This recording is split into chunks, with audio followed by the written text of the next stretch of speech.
Bakın. Bakın dedim. Yine el kolum altında. Yani iki kaydı. Bak. Bu defa şahlar. Bu italiyle elimi atıram. Elimi atıram ayağa. Görürsünüz. Bir tane buradan. Bak bir tane buradan. Bak kaldırırım. Ben bu italiyle bu ayağımdan gelir daha italiyle. Bak şimdi. Ben bu italiyle bu ayağımdan gelir. Ben önce elimi atan da bunu yapar. Ben elimi atıram bu gelebilir.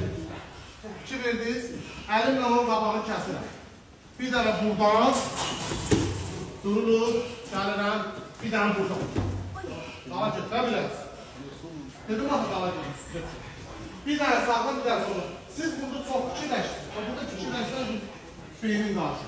Bildin ki, gəldin, əlimi atdın, bir dənə buradan.